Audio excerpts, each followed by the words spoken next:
그니까요. 아브라함 왜 그랬을까요? 이 썩을 놈이, 그죠? 아주 비겁한 놈이죠, 그죠? 그래서 궁금했습니다. 왜 모세는 여러분 12장의 초반부에 1절부터 3절까지는 하나님이 아브라함에게 하신 약속이에요. 얼마나 가슴이 벅찹니까? 그죠? 하란에 우르에 있을 때 처음 하나님이 나타나셔서 떠나라 라고 했을 때 믿음으로 순종해서 갔죠. 그래서 하란에 이르러서 더 가지 않고 머물러 있는데 아버지 데라가 죽자 하나님께서 다시 나타나서 우리가 읽지 않았지만 내가 이를 땅으로 가라 라고 말씀하시며 이를 땅으로 일러주신 땅으로 출발해서 가나안 땅에 도착했거든요. 그리고 또 우리가 읽는 본문 이전에 이제 그 하나님께서 일러주신 땅으로 가나안 땅을 향해 출발한 아브라함이 드디어 세겜 땅에 도착한 거예요. 여러분 지도를 탁 펼쳐놓고 보면 세겜 땅은 가나안 땅의 중심부입니다. 그리고 가나안 땅을 동서남북으로 연결하는 도로가 지나는 곳이에요. 그러니까 세겜 땅은 가나안 땅 지적 어느 곳이든지 갈 수 있는 도시인 거죠. 성읍인 거죠. 근데 거기에 딱 도착해서 하나님께 단을 쌓고 예배를 드리니까 우리가 읽진 않았지만 또 7절 말씀에 뭐라고 말씀하시냐면 이 땅을 너희 자손에게 주겠다 이렇게 말씀하시거든요. 그러니까 이제 더 이상 어디 갈면 안 돼요. 그렇죠? 그런데 이어지는 8절 9절 쭉 이어지는 말씀을 보니까 아브라함이 거기에서 이 땅이 네 자손에게 줄 땅이다 라는 말을 들었음에도 불구하고 그 세겜 땅에서 약간 떨어진 베델 동쪽 산으로 옮겼다가 그러면서 9절에는 어떻게 얘기해요? 점점 남방으로 옮겨갑니다. 그렇죠? 그리고 나서 이제 오늘 본문의 사건이 벌어지는 겁니다. 그러면 이제 우리가 이 성경의 흐름을 따라서 보았을 때 이 사건은 어떤 사건임을 의미하냐면 톡 떨어진 별개의 사건이 아니라 하나님이 주신 약속의 말씀을 받았고 그 약속의 말씀을 따라 가나안 땅까지 도착을 했고 그 가나안 땅에서 삶을 살아가면서 정착해 보려고 노력했다 이 말이죠. 그런데 어찌 되었든지 점점 옮기는 삶을 여전히 살고 있는 거예요. 그래서 왜 그랬을까라고 그 말씀 언저리에서 살펴보니까 6절 말씀에 보면 이미 그 땅에는 누가 살고 있냐면요, 가나안 사람들이 살고 있어요. 이미 그 땅은 그 사람들이 거주하고 있다는 얘기죠. 그리고 살만한 곳에는 이미 모든 사람들이 다 자리 잡고 있었다는 얘기입니다. 그래서 이제 이방인이 와가지고 살려고 하니까 이게 좀처럼 섞이지를 못하는 거예요.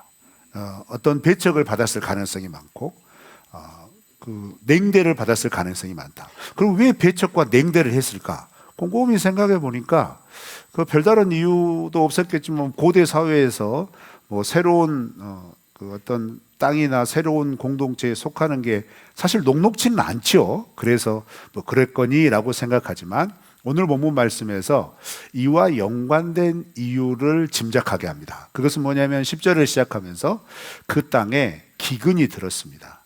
그런데 그 기근이 어떤 기근이에요? 굉장히 심각한 기근이 든 겁니다.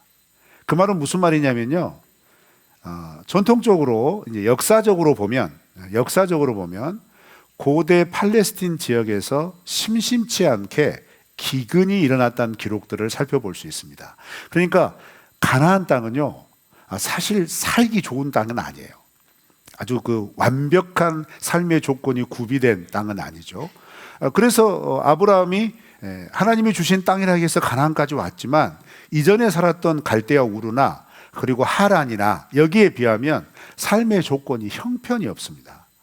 그럼에도 불구하고 약속된 땅에 머물러 있는 그런 태도를 보이죠. 그렇지만 이마저도 위기를 맞이합니다. 그 첫 번째 위기가 기근인 거예요. 근데 이 기근을 그럼 어떻게 잘 넘어갈 건가? 사실 기근은 자기가 해결할 수 있는 문제가 아니죠. 그렇잖아요. 뭐 자연 환경을 바꿀 수 있는 능력도 아니고 어떤 신비한 능력을 발휘해가지고 다 이렇게 가뭄에 시달리고 있는데 자기만 살고 있는 땅에 갑자기 막 비옥해진다든가 그런 건 아니거든요. 일상에서 받을 수 있는 고초를 똑같이 받는 거예요. 모든 사람들과 함께. 그러면 이 기근이라는 위기 앞에 아브라함은 어떤 태도를 보였느냐? 오늘 본문 말씀은 두 가지 태도를 보이죠. 첫 번째는 회피입니다. 이게 피하는 거예요. 근데 왜 이렇게 피하는 것에 익숙할까?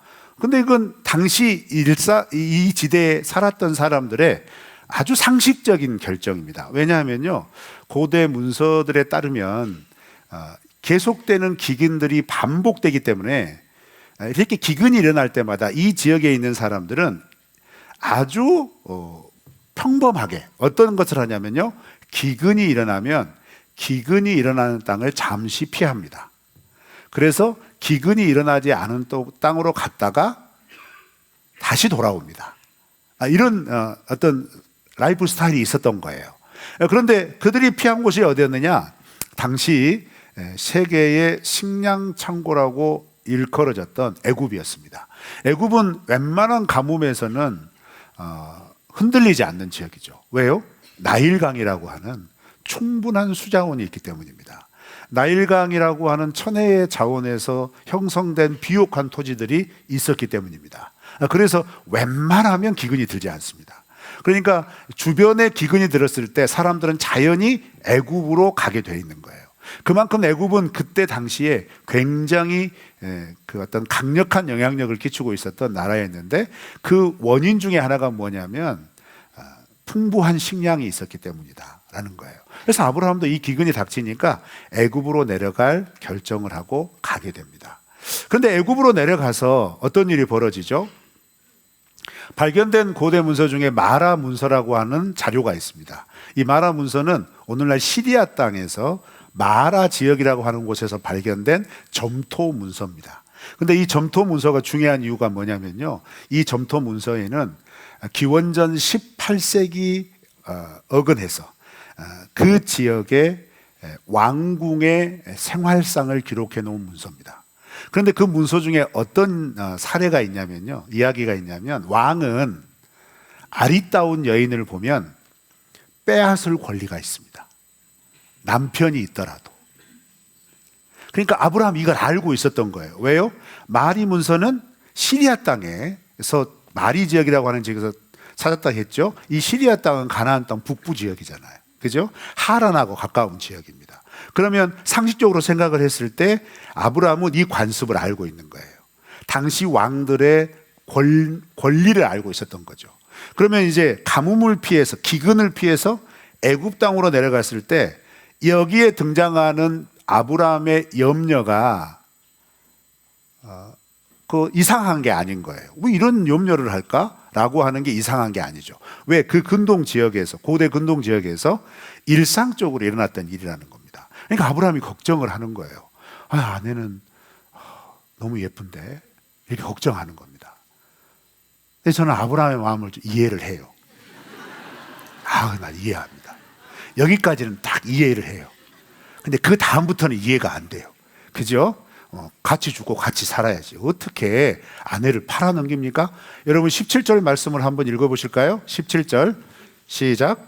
여호와께서 아브라함의 다시 실수했어요. 17절이 아니고 13절. 죄송해요. 제가 괜히 그 말을 해갖고 헷갈려 버렸네요. 13절 시작. 원하건대 그대는 나의 노이라 하라. 그러면 내가 그대로 말면 또 당신 덕분에 이 목숨도 부지할 수 있을 거예요. 네, 알아서 세 번역을 띄워줬죠. 우리 개역개정과 그럼 한번 비교를 해보세요. 지금 한번 비교를 해보세요. 세 번역의 개역개정에 없는 표현이 있죠. 뭡니까? 네, 비교를 딱 해보면 아브라함이 자기 아내 사례를 누이라고 속인 이유는 당시의 관습에서 아리따운 여인은 왕에게 빼앗길 염려가 있기 때문에 라는 걸 알고 있기 때문에 한 것이다 라고만 생각하지 않는 거예요. 할 수 없는 표현이 나와요. 그 표현이 뭐죠? 당신 덕분에 뭐라고요? 하여튼 정말 놀랍죠? 너무 비겁하지 않습니까? 그래서 성경 이야기는 이런 비겁한 인간의 내면도 적나라하게 표현을 합니다. 자, 그런데 이런 이야기는 그때 당시에는 당연한 거예요. 왜요?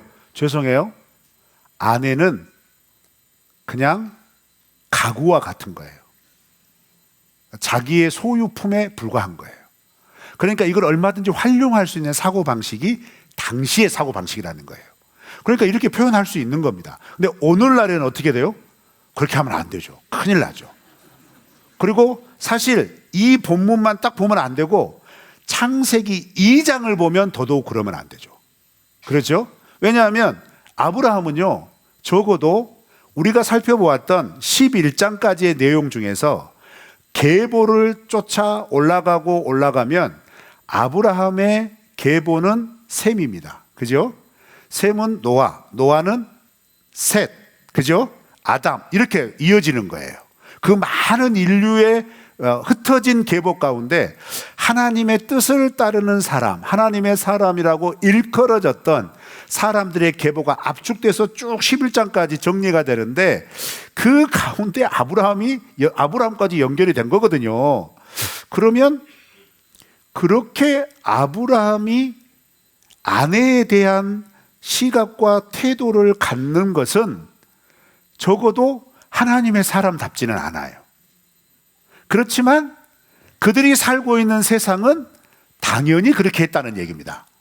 그러면 이런 세상의 당연한 상식과 하나님의 사람이 쫓아야 할 가치, 여기에 아브라함에게 하신 하나님의 약속, 이것을 가지고 이 기근을 직면한다면 아브라함은 어떤 선택을 했어야만 하냐면 믿음의 선택이라고 가정한다면 기근 가운데서도 하나님이 말씀하실 때까지 견뎌야 했어요. 그리고 더 앞서서 적용을 하자면 세겜 땅 딱 도착하자마자 이 땅이 네 자손에게 줄 땅이다. 그러면 세겜 땅에서 말뚝 박았어야 돼요. 그렇죠? 그런데 옮겨서 남방까지 갑니다. 그리고 이제 이후의 이야기지만 애굽에서 하나님께서 이렇게 어리석고 비겁하게 기근이라고 하는 두려움, 아내의 아리따움에서 일어나게 된 생명에 대한 두려움, 이 두려움을 따라 결정하면서 자칫 잘못하면 아브라함과 사레를 통하여 하나님께서 약속하신 네 후손이 민족이 될 거다 라고 하는 이 하나님의 약속이 흐트러뜨리게 돼요. 왜요? 사레가 바로하고 결혼하게 되면 어떻게 돼요? 어떻게 그 이어가냐 이 말이에요. 그런데 이걸 또 이해를 하려면 11장에 가보면 희한하게 사레에 대한 언급이 나옵니다. 11장 마지막 부분에 셈의 계보에 대한 이야기를 하면서 우리가 읽어보지는 않겠지만 창세기 11장 27절, 29절, 30절에 보면 사레에 대한 가족관계를 소개를 해줘요. 그 가족관계를 보면 아브라함의 사촌이 맞아요. 누이가 맞아요. 사촌 누이가. 그죠? 그런데 중요한 건 뭐예요? 그 가족관계 소개가 아니라 거기에 따라오는 사례에 대한 소개예요. 사례는 아이를 낳지 못했다. 이 표현이거든요. 그러니까 여러분 이 소개까지 딱 오면 아브라함은 어떤 사람이냐면요. 또 한 가지 여기에 곁들여서 이해해야 될 게 뭐냐면 아브라함의 계보를 쫓아 올라가면 가장 최근의 계보가 셈의 계보잖아요. 그죠? 노아의 세 아들 가운데 셈. 그 셈에게는 4명의 아들이 있었습니다. 4명의 아들이 있었는데 아브라함의 조상이 누구냐면 그 4명의 아들 가운데 아르박삿이라고 하는 아들이에요. 그런데 이 아르박삿은 나머지 3명의 형제와 분명히 다른 게 한 가지가 있어요. 나머지 3명의 셈의 아들들은 각각의 지역으로 흩어져서 어떤 표현이 나오냐면요. 민족을 이루었다. 성을 건설하여 그곳에 자리 잡았다. 이런 표현이 나와요. 그래서 각각의 지역의 민족의 조상이 된 것으로 표현이 돼요. 그런데 아르박삿은요. 그 계보를 곰곰이 살펴봐도 어느 지역에 정착하여서 민족을 이루었다라는 표현이 없어요. 그럼 그 말이 무슨 의미일까요?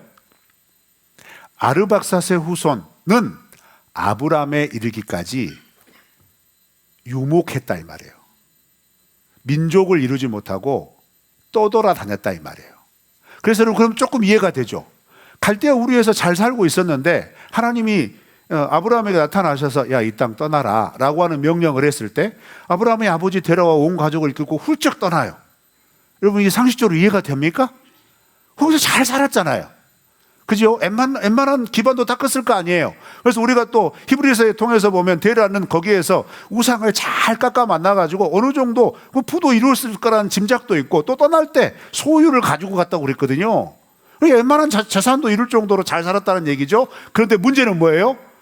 그렇게 살았던 우루가 자기 민족의 땅이 아닌 거예요. 그러니까 거기에 얹혀 살고 있었다는 얘기예요. 그러니까 떠나라 그러니까 쉽게 떠날 수 있었던 거예요. 왜요? 자기 근거지가 아니니까. 그래서 하란까지 와서 또 살다가 데려가 죽고 나서 떠나라, 내가 지시할 땅으로 가라 했을 때 또 미련 없이 짐 싸고 나왔거든요. 그렇게 된 이유가 뭐냐? 아르박삿의 후손인 아브라함은 근거지가 없는 민족이었어요. 민족조차 이루지 못했던 마이너리티였다 이 말입니다. 보잘것없었다는 얘기입니다. 그때 당시 세계에서 힘이 없었다는 얘기입니다. 이리 치이고 저리 치였다는 얘기입니다. 그러니까 그런 이리 치이고 저리 친 삶이 뼛속까지 딱 자리 잡고 있어서 조금이라도 어려움이 있으면 어떻게 해요? 쑥 떠나요.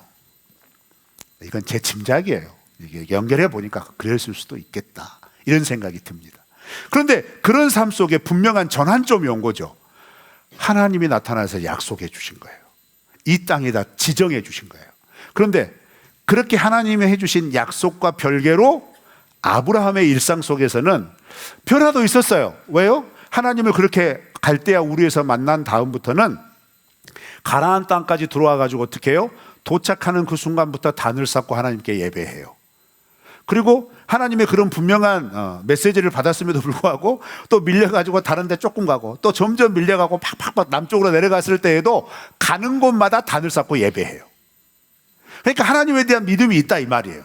그런데 하나님에 대한 믿음이 있는데 정말 큰 위기가 닥쳤을 때는 그 위기에서 밀려오는 두려움 때문에 그렇게 하나님을 예배했던 믿음은 온갖 데 없고 두려움으로 결정하게 된 거예요.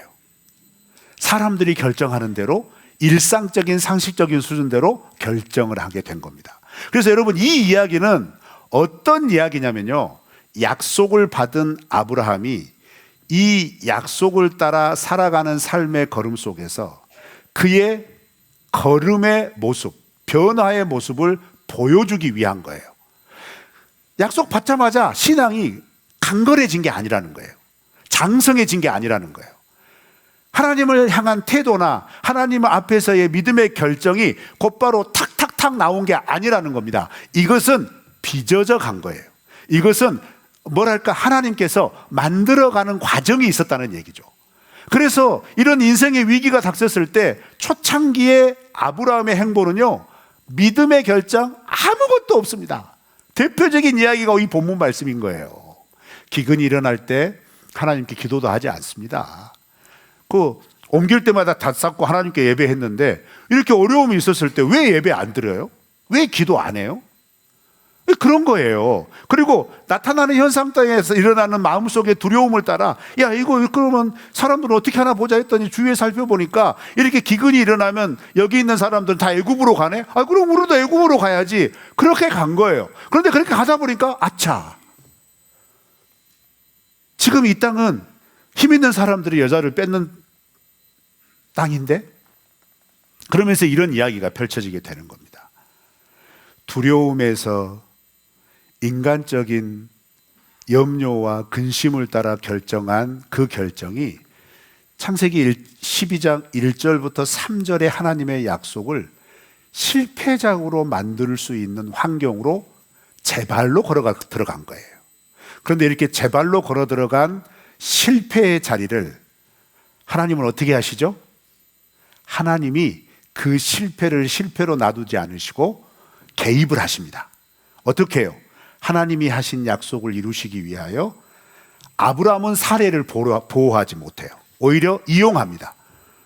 그때 당시 사람들과 똑같이 자기가 그냥 누이라고만 해주고 자기가 그냥 바로의 아내가 되면 나도 당신 때문에 여기에서 좀 편하게 살고 내 생명도 보존될 것 아니냐. 비겁한 놈. 근데 그때는 당연한 거. 근데 하나님 보시기에는 어땠을까요? 아쉽죠. 아쉬운 거예요. 그런데 하나님이 그 실패와 아쉬움의 자리에서 개입하셔서, 여러분 이제 읽습니다. 17절 한번 읽어보실까요? 시작. 여호와께서 아브라함의 아내 사라의 일로 바로와 그 집에 큰 재앙을 내리신지라. 네, 우리 개역개정은 큰 재앙이라고 번역을 했지만 좀 더 의미에 가까운 번역은 무서운 재앙입니다. 얼마나 무서웠던지 결혼한 그날 첫날 밤을 치룰 생각도 못한 거예요. 급작스럽게 일어난 일입니다. 급작스럽게 일어난 일인데 너무너무 두려운 일이 벌어진 거예요. 그런데 그게 뭐예요? 재앙이라고 표현을 해요. 그럼 그게 뭘까요? 저한테 물어보지 마세요. 저도 몰라요. 뭔 재앙인지는 모릅니다. 그런데 바로의 마음이 굉장히 예민해지게 만든 거예요. 무엇에 예민해진 거냐? 도대체 이 재앙이 왜 일어났을까? 어제까지는 아무 일이 없었어요. 그리고 오늘 이 일이 일어난 거예요. 그런데 어제와 오늘의 다른 점이 뭐냐? 딱 하나예요. 하나. 뭐겠습니까? 사례가 들어온 거예요. 사례가 들어와서 살해 걸렸을까요? 죄송해요. 이런 거 하면서 말하면 안 되는데 제가 말해도 참 거시기 하네요. 참 괜히 말했네. 그러니까 이제 이 고대 사람들은 그런 것에 민감하잖아요. 아니 이제까지 아무 일 없었다가 갑자기 뭔 일이 일어났는데 하필 그때 새로운 사람이 들어온 거예요. 그럼 모든 화살은 누구한테 돌려져요? 이 사람한테 돌려지는 거죠. 맞아요. 그러니까 바로가 깨달은 겁니다. 하나님이 깨닫게 하셨겠죠. 그래서 알아보니까 사례가 아브라함의 누이가 아니라 아내였던 거예요. 그래서 아브라함을 불러가지고 이제 다그칩니다. 자, 여러분이 바로라면 이 사실이 밝혀졌어요. 그리고 아브라함이 속인 걸 알았어요. 그럼 아브라함과 사례를 어떻게 하시겠어요? 이게 다 사람의 마음이거든요. 제가 바로였으면 야, 너 때문에 내가 지금 뭔 일 당한 줄 알아? 얘들아 하면서 싹 했을 거예요. 그런데 바로가 어떻게 하죠? 야, 얘들 빨리 쫓아내라. 이제 쫓아낼 때 어떻게 쫓아내요?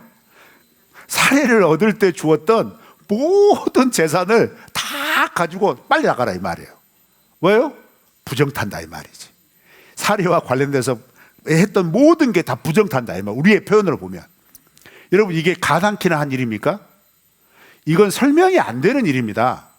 그러면 이 일은 이 창세기 12장의 첫 번째 사건, 언약 이후의 아브라함의 에피소드 가운데 이 첫 번째 사건은 공교롭게도 어떤 사건과 그대로 데자뷰가 됩니까? 출애굽 사건과 그대로 데자뷰가 됩니다. 잘 생각해 보세요. 야곱의 가족들이 애굽으로 왜 갔죠? 기근. 그렇죠? 그리고 애굽에서 420년 살았고 이제 민족이 되었어요. 근데 민족이 되는데 막판에 이스라엘 민족은 어떤 민족이죠? 노예 민족이에요. 여러분 이 노예를 그냥 가볍게 생각하시면 안 됩니다. 이 420만이나 됐던 노예, 특별히 장정만 250만이 넘어가는 이 자원은요, 애굽의 경제를 돌리는 존재예요.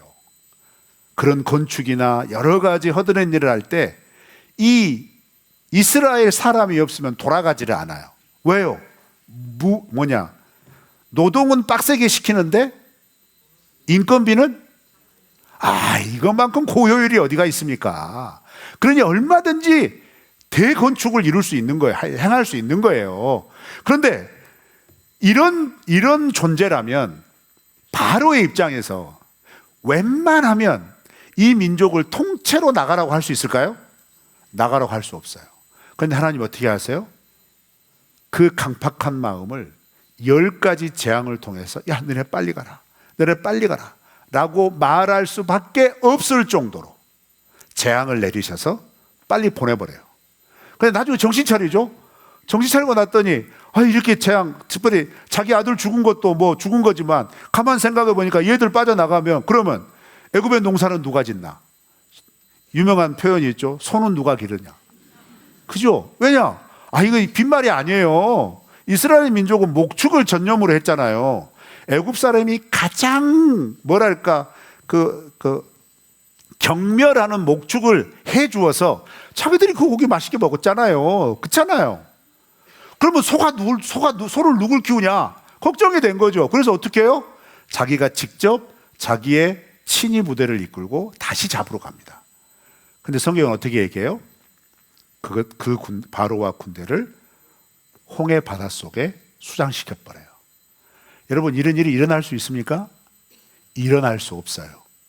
그런데 여러분, 이 이야기를 누가 가장 먼저 읽었죠? 이 아브라함의 애굽 이야기를 누가 가장 먼저 읽었죠? 출애굽한 이스라엘 백성들이 가장 먼저 읽습니다. 듣습니다. 그러면 이 이야기를 딱 듣는 순간 기시감이 들겠죠. 우리 이야기네? 아브라함의 이야기에도 우리와 같은 이야기가 있었구나. 이렇게 깨닫게 되는 거죠. 이렇게 되면서 일상 속에서 닥치는 두려움의 문제 속에 도저히 해결할 수 없는 기근이라고 하는 불가항력적인 상황 가운데서도 인간은 연약하고 두려움 때문에 가장 최악의 수를 둘 수 있지만 그 최악의 수를 둔 상황 속에서도 하나님은 그 약속하신 말씀을 이루시기 위하여 그 약속을 이루어 주시기 위하여 역사하시는 하나님으로 분명히 바라보게 된 것입니다. 그런데 이 이야기를 가령 짐작하건대 가데스 바네아의 실패 이후에 들었다면 소망이 되는 겁니다. 왜요? 가데스 바네아의 불순종으로 인해서 가나안 땅에 곧바로 들어가지 못하고 출애굽한 1세대는 광야에서 다 죽습니다. 그런데 다 죽는 그 형벌은 어쩔 수 없어요. 하나님과 언약 관계를 맺었기 때문에 죄의 대가를 받아야 돼요. 그런데 출애굽 1세대의 가장 큰 걱정이 뭘까요? 그럼 우리 아들들은, 우리 딸들은, 우리의 자녀들은 어떻게 할 건가? 그런데 이 이야기를 들어봐요. 그 하나님이 약속하신 그 약속을 이루어 주시기 위해서 우리의 자녀들을 도와주시겠구나. 우리 자녀들을 책임져 주시겠구나. 라고 하는 소망의 메시지로 받는 거죠. 그리고 그런 이야기가 아브라함의 생애 가운데서 아브라함은요 계속 실패합니다. 그래서 이 똑같은 실패를 어디서 하는 줄 아세요? 창세기 20장에서 또 한 번 합니다. 아내를 또 누이라고 속여요. 하여튼 비겁한, 애굽에서 경험했으면 가나안 땅에서 그러지 말아야죠. 그런데 가나안 땅에서 똑같은 실수를 하거든요. 2번이나. 그런데 그 연약하고 비겁한 존재인 아브라함에게 하신 약속을 하나님이 이루시기 위해서 어떻게 하세요? 그렇게 비겁하고 그렇게 두려움 가운데 결정했던 결정 속에 들어가셔서 약속을 온전히 이루기 위한 하나님의 섭리를 마다하지 않으신 거예요. 이 사랑의 하나님이 우리 하나님이십니다. 그래서 이 이야기는 우리에게 분명한 교훈을 줘요. 여러분, 우리가 살아가는 삶의 순간 속에서도 우리가 예기치 못하고 불가항력적으로 덮쳐오는 기근이 있을 겁니다. 엘니뇨, 이런 기후 이상 변화, 그런 것으로만 생각하지 마세요. 영적으로 얼마든지 기근이라고 표현할 수 있을 정도로 삶이 고달프고 곤고해지고 고통스럽고 그것에 쫓겨가지고 사지에 몰려가지고 믿음의 사람이라고 하는데 믿음의 결정이 아니라 이럴 때는 거기 가봐야지, 이럴 때는 이런 방법 취해야 돼, 이런 방법 취하지 않고서는 이 세상에서 살 수 없어 라고 사람들이 이야기하는 그 방법을 동아줄 잡듯이 꽉 잡고 싶은 거예요. 그게 연약한 우리의 모습인 겁니다. 그런데 우리에게 베풀어 주신 하나님의 은혜는 어떤 거예요? 그런 우리의 연약함이 하나님의 약속을 취소시키지 못해요. 왜요? 하나님이 약속하셨으니까. 그래서 그 약속을 이루시기 위해서 하나님이 그때부터 어떤 역사를 하는 거예요? 너 왜 약속 안 지켜? 너 왜 이거 믿지 못해? 정죄하고 판단하고 심판할 수 있는 걸 먼저 아는 게 아니라 네가 나를 잘 모르는구나. 나는 이런 하나님이야. 이렇게 보여주기 시작하세요. 그래서 경험하게 하시는 거죠. 그러면 왜 보여주고 왜 경험시키실까요? 여러분 생각해 보세요. 아브라함이 바로에게 그 말을 들어요. 어찌하여 이렇게 행하였느냐? 여러분 이거 진짜 다 부끄러운 거거든요. 하나님을 믿는 하나님의 사람이 하나님을 전혀 모르는 사람한테서 야, 하나님 믿는 사람이 왜 이렇게 행하였느냐? 이 말 듣는 거거든요. 얼마나 부끄럽습니까? 지금 우리 한국교회 모습 아닌가요? 세상 사람들이 야, 너네 교회는 왜 이렇게 하느냐? 이 말 듣는 것과 똑같은 거거든요. 그런데 그렇게 야, 너네 교회는 상식도 없고 뭣도 없구나. 왜 이렇게 하는 거냐? 너네는 뭐냐? 이렇게 얘기를 할 때 그 모습이 연약한 우리의 모습이라는 거예요. 그런데 그렇게 연약하고 보잘것없고 실패만 하고 하나님의 영광만 가리고 하나님의 약속은 온간데 없고 자기 하고 싶은 대로 자기 감정대로 자기 상황에 일으켜서 이런저런 판단 막 하는 이 교회를 하나님은 어떻게 하셨죠? 버리셨습니까? 아니요. 그 연약함을 정죄하고 판단하지 않으시고 그 연약함의 실패 속에서 하나님이 약속하신 약속을 하나님이 지켜가세요. 그리고 그 약속을 따라 이루시는 하나님이 어떤 하나님이신가를 보여주시는 거예요. 아브라함은 어떨떨했을 겁니다. 바로에게 불려갔을 때 나는 이제 죽었구나 라고 죽은 목숨이라고 생각했을 거예요. 바로 궁 안에서 일어났던 무서운 재앙 이야기가 궁 안에서만 머물러 있었을까요? 아니요. 소문은 삽시간에 펴졌을 겁니다. 그래서 바로에게 불림을 받았을 때 아브라함은 어쩌면 그 일을 알고 있었을 수도 있겠죠. 그래서 갔을 때는 이미 죽은 목숨이다 체념하고 갔을 겁니다. 그런데 완전히 죽었다라고 생각하는 그 상황 속에서 바로는 어떤 말도 하지 않고 오히려 정말 부끄럽게 만드는 말 한마디, 어찌하여 일을 이렇게 했느냐? 너 왜 나 속였느냐? 라고 하는 그 말 끝의 결론이 뭐예요? 빨리 떠나라. 내가 너한테 준 거 다 갖고 빨리 나가라. 일어날 수 없는 일이 일어난 거예요. 그런데 여러분, 아브라함이 그러면 그대로 믿음이 강해졌을까요? 믿음으로 선택했을까요? 아니요. 애굽에서 돌아와서 아브라함이 어디에 정착한지 아세요? 남방, 가나안 땅 가장 남쪽 브엘세바에 정착합니다. 우리가 읽지 않았던 7절부터 9절 말씀의 그 이야기예요. 마지막이 밀려서 어디까지 갔다 오랬어요? 남방까지 갔다 오랬잖아요. 그 남방이 브엘세바예요. 그러면 여러분 이렇게 애굽에서 놀라운 하나님의 역사를 경험했어요. 하나님의 보호하심도 경험했어요. 하나님의 능력도 경험했어요. 그리고 자기는 부자가 되어서 돌아오고 있는 거예요. 그러면 의당 어디로 가야 돼요? 7절에서 말씀한 이 땅을 네 자손에게 주겠다 라고 말씀하신 바로 그 지점으로 가야죠. 믿음이 단련됐으면. 근데 아브라함 돌아올 때 아무도 살지 않는, 여러분 브엘세바는요 연평균 강수량이 500mm도 안 됩니다. 아셔요? 500mm도 안 됩니다. 그래서 그 척박해가지고 사람이 웬만해서 살지 않는 땅이에요. 그리고 이 브엘세바 지역은요 나중에 출애굽 때 나오는 가데스 바네아하고 거의 인접해 있는 지역인데, 이 가데스 바네아 지역은 광야의 끝자락이에요. 이 광야가 시작되는 지역이다 이 말이에요. 그러니까 광야에 시작돼 딱 붙어 있는 땅에 누가 살겠냐 이 말이지.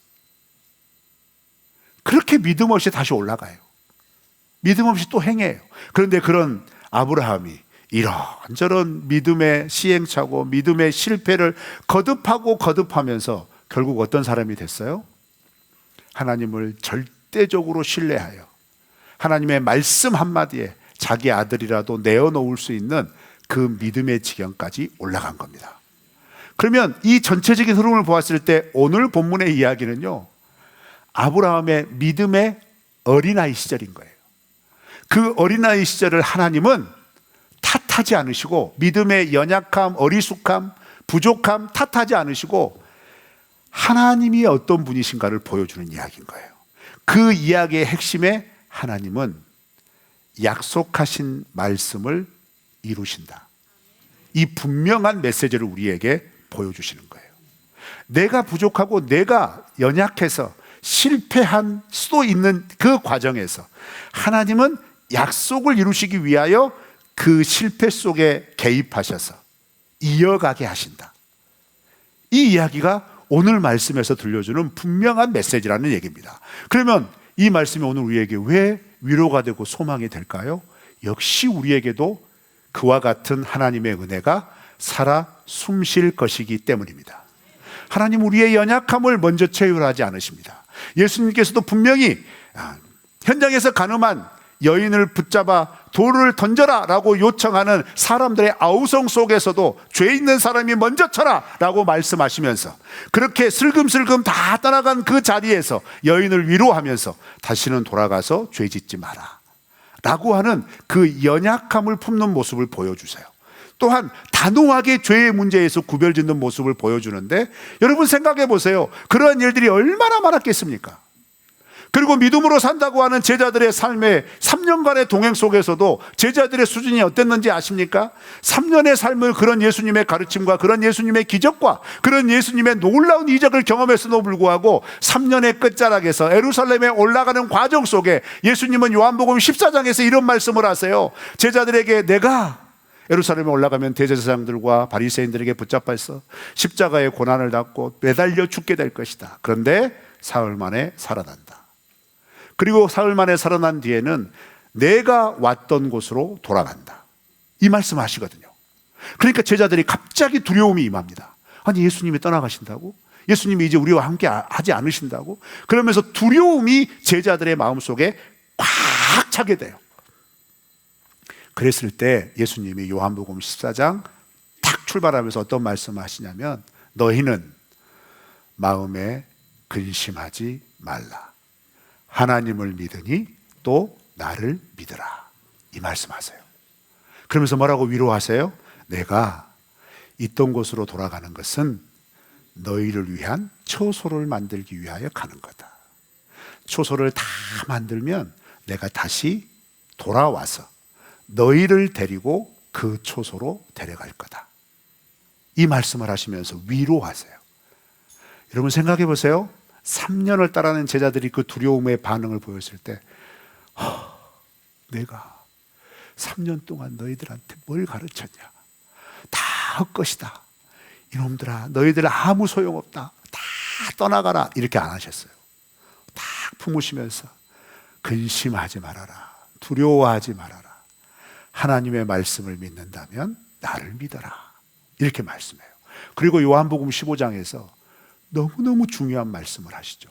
그 두려움을 이길 수 있는 그 근심 가운데서 하나님을 믿는 믿음으로 살아갈 수 있는 중요한 것을 가르쳐 주시죠. 뭐예요?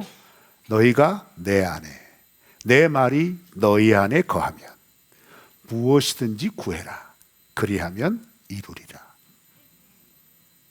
여러분 이런 예수님의 모습이 어떤 모습이라고 생각하세요? 우리는 인생을 살다 보면 우리가 예측하지 못한 기근을 만납니다. 예수 믿는 사람도 기근 만납니다. 예수 믿는 사람도 그 기근 때문에 실패할 수 있습니다. 왜요? 그만큼 그 예측하지 못한 순간에 우리를 덮쳐오는 기근은 충분히 두렵습니다. 두려워서 어찌할 바를 모를 수 있습니다. 그런데 그 두려움에서 그 두려움 때문에 실패하는 선택을 하고 결정을 하는 그 모습 속에서도 하나님, 우리 구주 예수 그리스도 어떻게 하세요? 그 두려움을 책망하지 않습니다. 오히려 그 두려움 속에서 실패하는 그들에게 약속하신 말씀을 이루어 주시기 위해서 하나님이 역사하십니다. 그리고 그 하나님의 역사하심을 보여주면서 분명하게 깨닫게 하십니다. 내가 너에게 약속한 나라는 존재는 이런 존재다. 네가 믿어야 할 하나님은 이런 하나님이다 라는 걸 분명하게 깨닫게 해주시는 거예요. 그렇지만 그렇게 깨달았던 애굽에서의 놀라운 기억은 가나안 땅, 약속의 땅을 떠나서 다시 돌아오는 약속의 땅에 가까울수록 잊어버립니다. 그래서 그가 브엘세바로 다시 돌아가고 거기에서 또 움츠리는 삶을 살다가 또 그와 비슷한 상황을 만나서 역시 애굽에서의 아내를 누이라고 속이는 일을 반복하는 죄를 범합니다. 그래도 하나님은 약속하신 것을 이루시기 위하여 그 연약함을 책망하고 심판하기보다 그 연약함 가운데서 믿음을 빚어내시고 계신 거예요. 우리와 함께 하시는 하나님이 그런 하나님이신 줄 믿습니다. 그래서 우리가 오늘 우리에게 덮쳐온 기근 때문에 아브라함처럼 연약한 그 두려움에 따른 아주 말도 안 되는 결정을 했더라도 하나님은 그 결정을 결론 삼지 아니하시고 그 연약한 가운데서 오히려 하나님의 하나님 되심을 밝히 드러내 주셔서 오늘은 그렇게 실패했지만 내일은 믿음의 시도를 할 수 있도록 우리를 격려하여 주실 줄 믿습니다. 오늘은 내가 하나님을 제대로 믿지 못하고 신뢰하지 못해서 하나님의 약속은 안중에도 없을 만큼 닥쳐오는 인생의 고난 때문에 내 마음대로 내가 원하는 대로 나의 중심으로 결정했지만 이렇게 역사하시는 하나님을 경험하는 내일이라면 그 내일의 결정은 그래도 그 약속을 바라보고 우리의 중심 속에 내가 중심이 아니라 중심 되신 그리스도를 의식하며 결정하고 판단하고 믿음으로 걸어갈 수 있도록 수많은 인생의 걸음 속에서 우리를 빚어줄 줄 믿습니다. 그 하나님을 신뢰하며 이번 한 주도 이왕이면 두려움이 임할 때 두려움을 따라 결정하지 마시고 믿음을 따라 결정하시기를 주의 이름으로 축원합니다.